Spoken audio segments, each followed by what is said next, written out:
আসসালামু আলাইকুম, গ্রামীণ ফোন থেকে নামিন বলছি। আপনি কিভাবে সহযোগিতা করতে পারি? আপনি সহযোগিতা করতে পারবেন মানে আমি মোহাম্মদ মাসুদ রানা, রানা রূপে বাদশাহ, রাজমিস্ত্রি। আমি নরসিংদী থাকি। আমার টাকা তোলার সাথে সাথে আপনি কাটালেন, আর আপনাকে আমি বাকি পাওনা তুলে দিয়ে তারপরে আমি ব্যালেন্স করে কথা বলি, আমার মায়ের সঙ্গে কথা বলি। কেন টাকা পাই না আমি? এর কারণ কি? কেন দেওয়া হবে না আমাকে? আমি কি চোর না ডাকাত?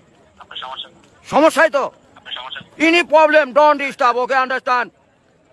আপনি যখন লোন লাগবে তখন লোন দিবেন এই নাম্বারে। আমার মার সঙ্গে কথা বলতে হয়, আমি লোন ক্লিয়ার করি। তো আমাকে লোন দিবেন না কেন বলেন? আপনি বলেন। সমস্যার জন্য আন্তরিকভাবে দুঃখিত স্যার। আপনি কি ইমার্জেন্সি ব্যালেন্স দিতে পারছেন না? লাস্ট ইমার্জেন্সি মানে আমার মা আগে না আপনার অফিস আগে? মিয়া অফিস উড়াই দেবো কিন্তু মাথা গরম করলে। আমি দেশের নাগরিক না? হ্যাঁ, বুঝতে পেরেছি স্যার। আপনি কি আমাকে যখন আমি ব্যালেন্স আপনার থেকে লোন চাওয়া মাত্র এই নাম্বারে দিবেন 808 শূন্য লাগাইলে বুঝতেই পারতেছেন, ভুল জান না হয়। হ্যাঁ গ্রামীণ। আমার লাস্টে আমার মায়ের নাম্বার হলো 18। কথা বলে থাকেন, কাইন্ডলি লাউডস্পিকারটি বন্ধ করে কথা বলুন স্যার।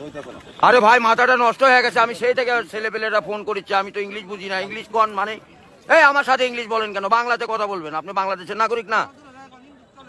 স্যার, কাইন্ডলি আপনি কোন সমস্যার সম্মুখীন হচ্ছেন আমাকে জানাবেন।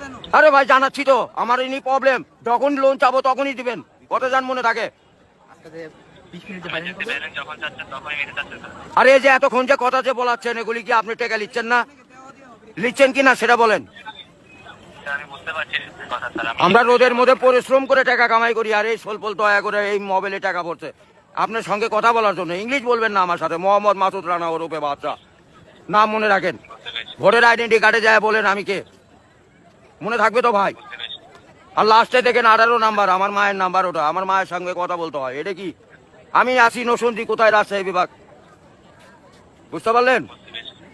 হ্যাঁ, আমি রাজশাহীতে আমার বাড়ি ঘর। আমার কাছে কাগজপাতি সম্পূর্ণ আছে। আমি কি দেশের নাগরিক না নাকি? আমি কে বাকারা এখানে পড়ে আছি? আমার কাছে কাগজপাতি নাই, পরিচয়পত্র নাই।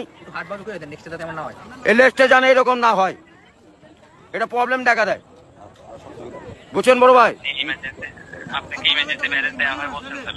ও ভাই, আমি তো ইমার্জেন্সি ব্যালেন্স পাই, কাটাই তো দেই, কিন্তু আমাকে দিবেন কোন থেকে মনে জান থাকে ভাই, এইটুকুই বললাম।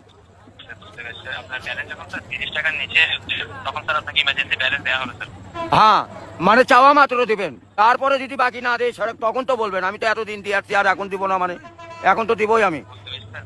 জি যখন স্যার আপনার মেইন অ্যাকাউন্টের ব্যালেন্স, অর্থাৎ আপনার মেইন অ্যাকাউন্টের ব্যালেন্স যদি স্যার 30 টাকার নিচে হয়ে যাবে, জি। তখন স্যার আপনি ইমার্জেন্সি ব্যালেন্সের জন্য আবেদন করলে আপনাকে ইমার্জেন্সি ব্যালেন্স দেওয়া এ হবে। ভাই, টাকাই তো নাই, তার 30 টাকা কই পামু?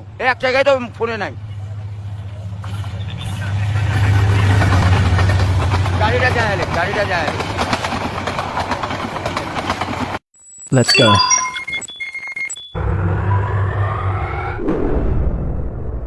Goodbye.